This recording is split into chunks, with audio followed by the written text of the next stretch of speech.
Well, thank you for reading that, Mark, and let me add my welcome. My name's Tom Woodbridge. As Mark said, I help to oversee these Clerkenwell talks. And as Mark just said, we're in a series in Esther chapter 5, as we get to the halfway point in Esther.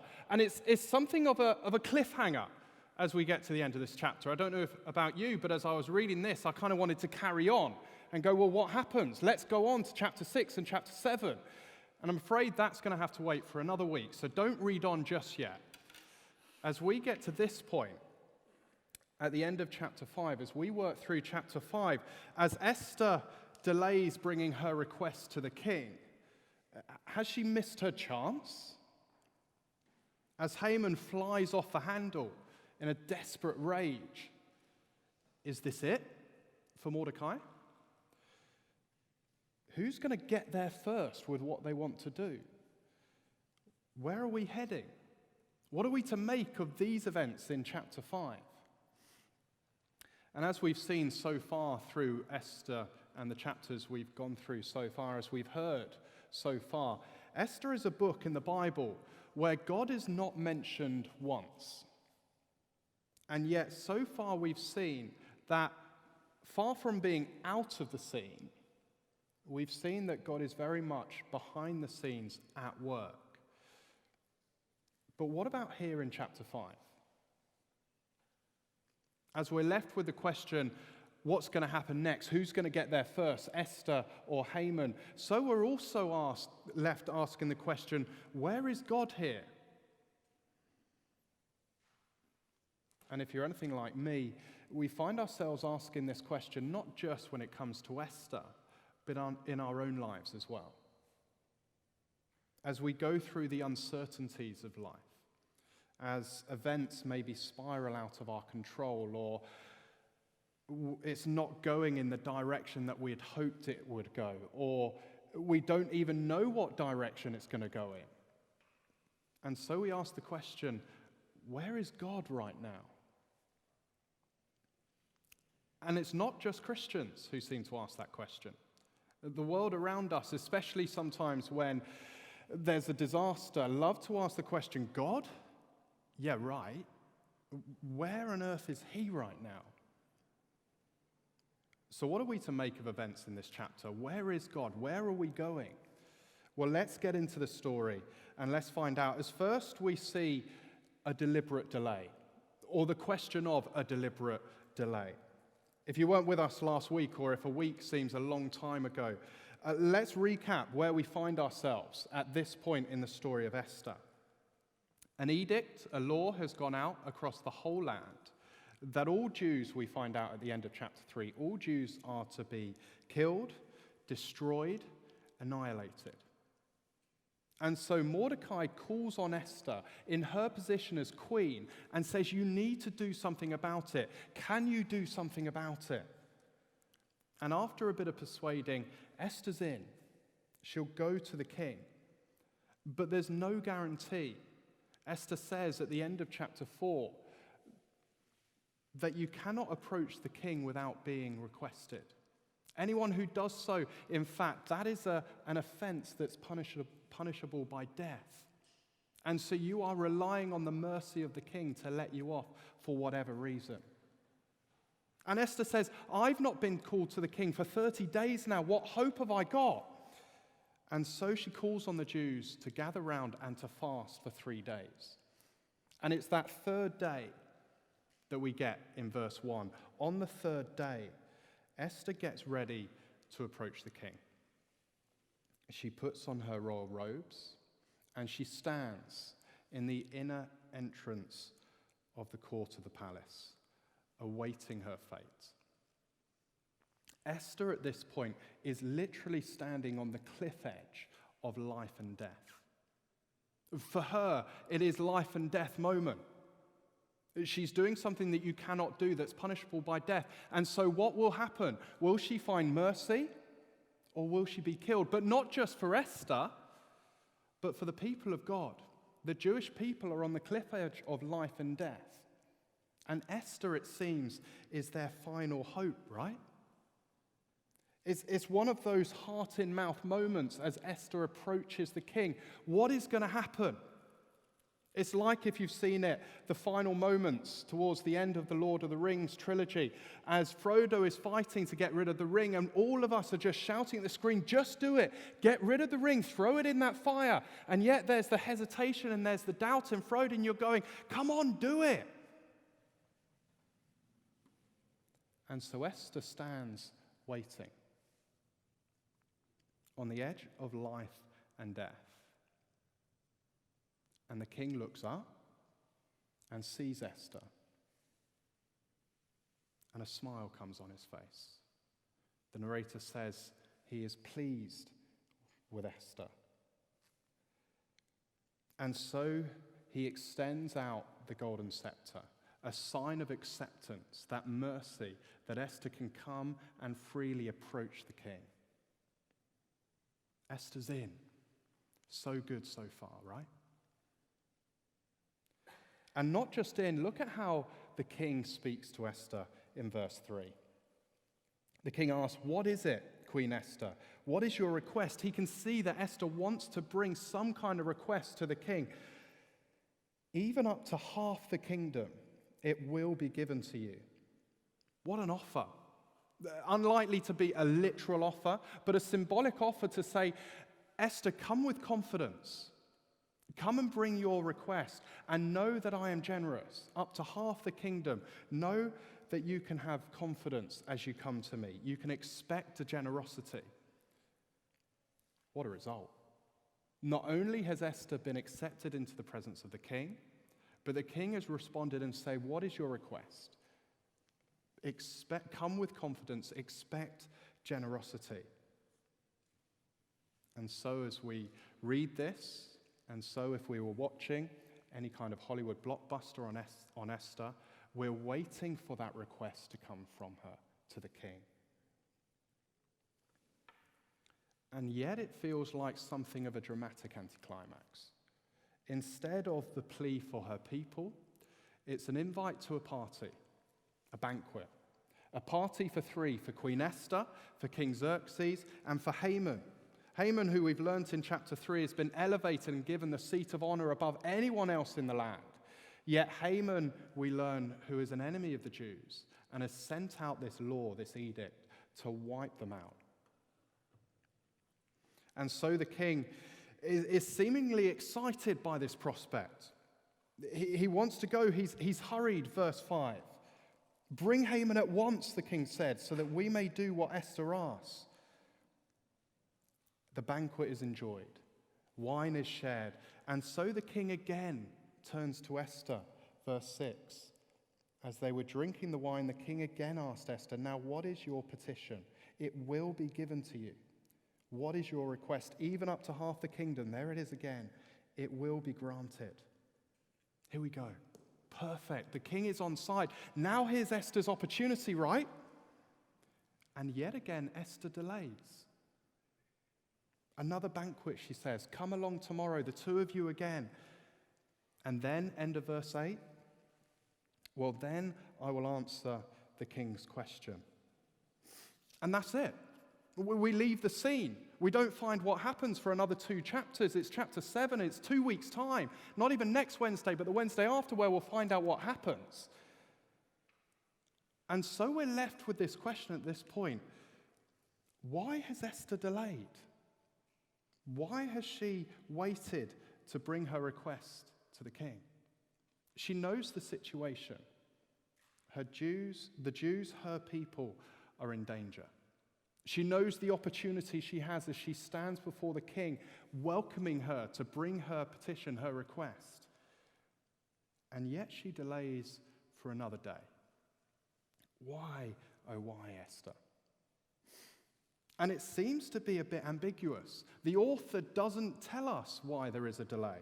He doesn't make it clear to us. He doesn't say why there is a delay, but a delay there is. And so we're left to ponder why. Maybe from Esther, it's an intentional delay. It's almost a planned tactic from her. You see, Esther is now in favor with the king after being accepted into his presence. Now she holds the ace card. She's the one holding the banquet and inviting people to it. And so is she taking her time, almost buttering up the king to get him on side, keep him on side? I mean, we know he loves a banquet. You turn back, if you can remember, to chapter 1, and the king holds a massive celebration and loves the celebrations. And so Esther knows how to get him on side. And further on side, 2 banquets in 2 days? Cool, you know how to make me tick. And yet maybe she knows she needs to be a little bit cautious here. Because at this past banquet in chapter 1, that was the end for her predecessor, Queen Vashti. And so let's be careful here how we approach it. Is Esther showing a real shrewdness in this situation, a real wisdom about how to go about it, working out the best time and the best opportunity to approach the king? Because certain times call for a certain shrewdness. In the New Testament, Jesus calls on his followers and says, "Be as shrewd as snakes and as innocent as doves." He's saying there will be times when we need to be shrewd. We need to use wisdom in our lives as we look to follow Jesus. I wonder if you have followed and seen recently the incidents with 2 international rugby players, high-profile rugby players, as they have expressed their Christian faith in different ways across social media. And without getting into the rights and wrongs and the subject itself, I can remember when I read the first tweet and thinking, sure, share your Christian faith, share your belief, but is that the best way to go about it? And yet when the second player came out expressing his belief and defending his beliefs, I remember reading it and thinking, now there's a really wise way, there's a respectful way, not compromising on what it is he believes, and yet in a wise, respectful way, stating what he believes. And so the call is for us, will we be wise, will we be shrewd as we look to live for Jesus in the office? Maybe there are times as you look at your day, times where better times than others to be speaking and looking to share your faith. Over the desk in the middle of a project, a busy time, or as you wander on the way to a meeting with a colleague and they ask a question, is that the best time? Is that the best opportunity? Maybe we can wait till lunchtime. Let's grab lunch together. Let's catch up after work over a drink. That gives us plenty of opportunity. Maybe at times a delay is really necessary for the best opportunity to speak about Jesus. But let's not confuse a delay with a compromise. And so others look at it and alternatively wonder, is it an unintentional delay from Esther? I mean, the question still stands, why delay in bringing your request to the king? She's been accepted, and she has been invited into the presence of the king. She has the freedom to bring her request with the confidence of being told it will be given to her. Why delay? Why risk changing his mind? How do you know that he's going to wake up the next morning and his mind's been changed after a night's sleep? In fact, when we get to chapter 7 and Esther does bring her request, it doesn't seem that anything's changed. There's no indication that he'd be more favorable then than here in chapter 5. And so rather than planning a delay tactic, does Esther, as she stands before the king, almost lose her confidence? Almost has a kind of cold feet, as we've seen the nervousness from her in the previous chapter. And yet, if this is what happens, if it is a kind of cold feet, well, rather than stand here and judge her, I can certainly sympathize with her. Because I know the times when I can get so nervous when someone asks me about what it is I believe. Or when an opportunity comes up to defend what it is that I believe. I can remember once almost a sense of relief when someone asked me a question. I go, I don't know what to say. How do I answer it? And another person walks in and the conversation is changed. Almost a sense of relief that came over me. I think we can be very clever at times to justify a delay as a clever way of going about it. Maybe we justify not telling a colleague that we're a Christian, or not taking advantage of a question that's thrown to us because I play out this conversation in my own mind, and maybe similar to you, that I go, well, I don't want to go too deep too early with them. I don't really know them well enough. And maybe it will scare them off a little bit. And so I just want to get to know them a little bit more. I want to build the relationship a little bit more before then I can go and talk to them about this. And I wonder if I'm the expert at this. The number of times when I've justified in my own mind, I just don't know them well enough. But give it a bit more time. Give it a bit more time for the relationship to grow. And oh, how the questions will flow, right? I tell myself. Is this a deliberate delay from Esther? Working and waiting for the best opportunity? Is it a nervous delay from Esther? Almost a cold feet, postponing till tomorrow? The author doesn't reveal why there is a delay, but there is a delay. And a delay that means before we can reach the second banquet, the scene moves to Haman. And so we're left thinking, has Esther missed her chance? Because in Haman, we see a man with a murderous rage. Follow the story on from verse 9. Haman's thrilled with life. He's got a little bit of wine in his belly, and we're told he's happy and in high spirits. And yet, that doesn't last very long. Verse 9, when he saw Mordecai at the king's gate and observed that he neither rose nor showed fear in his presence, he was filled with rage against Mordecai. What a change in emotion. From high and happy to filled with rage, caused by the sight of this man who continues to rile him through this disrespect. And so we're told, I don't know if we're meant to admire Haman, nevertheless, Haman restrained himself and went home. And yet it doesn't last long. Almost when he gets home, it's all too much. And once home, with the audience of his wife and his friends probably expecting them to approve of his rage, he lets it all out. And in verse 11, you almost get the sense of a man who wants to reassure themselves of his own worth. I'm not sure it's for his wife or his friends' benefit that he reminds them of everything that he has and everything that he's got. No, calling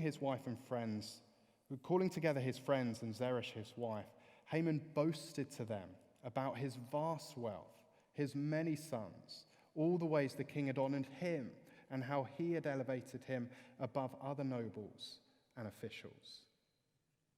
You see the meaning that Haman seeks in these things, the satisfaction, the identity he finds in them.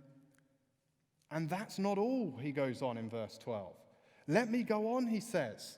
You know, the queen is giving a private banquet for just her and the king. Well, guess who's invited? Me. Only me. No one else. Look how great I am. And yet he has all of this. But when his ego is hurt, when his pride is hit, well, all of this just isn't enough for him. Verse 13. All this gives me no satisfaction, as long as I see that Jew, Mordecai, sitting at the king's gate. I mean, how this guy gets to him. It's all too much for Haman. And so Zeresh and his friends suggest the perfect retaliation. Just be rid of him. Verse 14, his wife Zeresh, his friend, said to him, have a pole set up, reaching to the height of 50 cubits, we're told 23 meters at the bottom. Ask the king in the morning to have Mordecai impaled on it. Then go with the king to the banquet and enjoy yourself. It's a ridiculous height. Maybe it's so that everyone can see exactly what Mordecai is about. Exactly what Haman's about in getting rid of Mordecai. Haman's already put out the edict, the law, to get rid of the Jews, but it just cannot come soon enough for Mordecai. And so this suggestion delights him. He gets the poll set up. He gets ready to get the king's endorsement He gets to have Mordecai impaled on the pole. And once the problem's dealt with, well, then he can go off to this second banquet. And he's delighted. God's enemies plotting against God's people. And the persecution against God's people has happened right throughout history and continues to this day. I wonder if you saw a number of months ago the persecution faced by Asia Bibi, a lady in Pakistan who was charged and convicted with blasphemy, convicted to death. And yet when the conviction was overturned, then the crowds turned. And there were mass protests saying, no, this cannot happen. So much so that she had to be taken away, hidden away from sight, and eventually smuggled out of the country. It was so much that the British government asked for a review into the persecution against Christians worldwide. That review, I don't know if you saw it, was released earlier this month.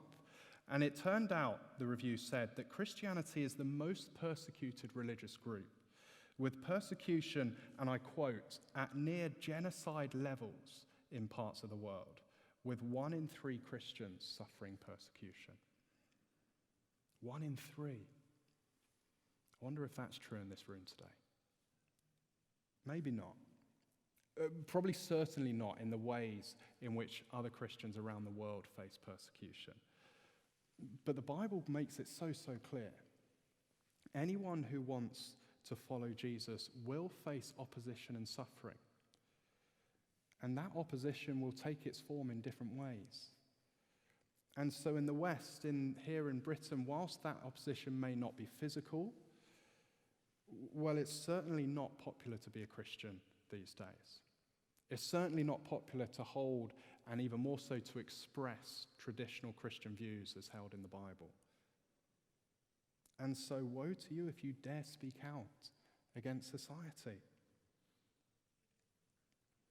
I wonder where it might be for you that you might face persecution in your office at the moment.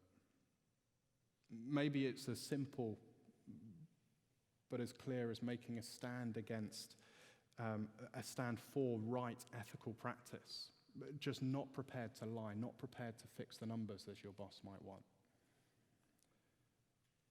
Maybe you're still facing a bit of backlash from putting those flyers for the Christmas Carol service on the desk last December.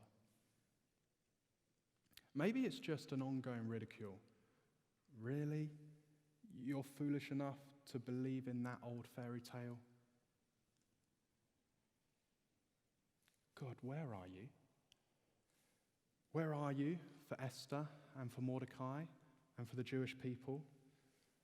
Where are you today as we face being silenced for our beliefs, Christians around the world being persecuted for following you? And then that's it. That's how chapter 5 finishes. A total cliffhanger. What's going to happen? Has Esther missed her chance? Has Haman got in there and finally is able to get rid of Mordecai? Who's going to get there first? And yet, as we finish, in Esther's delay and in Haman's rage, we see a God who is still at work. Remember what we've said throughout Esther, a book where God is not mentioned, but a God who is certainly behind the scenes at work. And so we see it again throughout this chapter. Against all odds, Esther is welcomed in to the king's presence. Esther relying on something totally outside of her control, something that goes against all likelihood, and yet something that goes against all likelihood is not outside of a God who works behind the scenes. And so throughout Esther's interaction with the king, regardless of whether it's a planned tactic or a nervous delay, Esther finds favor with the king as he comes back to the banquet. And so it's through this delay that Mordecai in his rage plots against, Haman in his rage plots against Mordecai. And so it's through the delay from Esther that Haman plans Mordecai's death. And we'll see how things turn out for Haman, because it's through this delay that Haman makes his plan And it's through his plan for Mordecai's death that Haman ends up plotting his own downfall. And so we see a God who is at work, even when God's rescue plan is delayed. And we see a God who is at work, even when God's enemies plot to kill his people. And so will we trust that God is at work today, even when it seems as if he's so out of the scene? You see, the church may be facing mass persecution across the world, and yet God is still at work. Christianity continues to be the fastest growing faith. And where is it growing the fastest? Well, in countries where it seems to be the most fierce opposition and persecution. Will we trust that God is at work across the world? And will we trust that God is at work in all the details in our own lives? Because time and time again throughout history, we see a God who has proved himself to be at work behind the scenes or right front and center. In fact, a few hundred years on from these events with Esther, and Jesus found himself in a garden, looking out for the help of his disciples, and yet they failed, sleeping, denying him, betraying him. And we find Jesus' enemies plotting to kill him. And they win. Jesus is nailed to a cross and is killed. Where are you, God?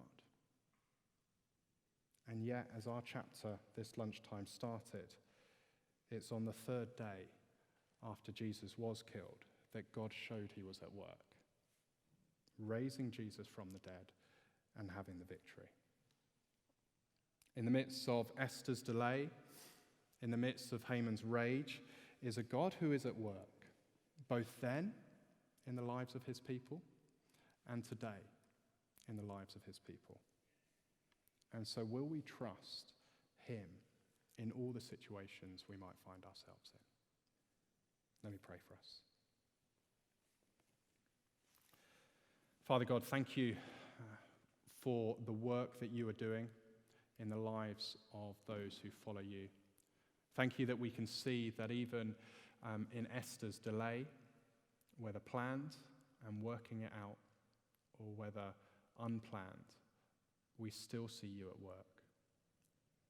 And even as your enemies plot against your people, may we trust that you are at work behind the scenes, working out all things for your good and for our good. In your great name we pray. Amen.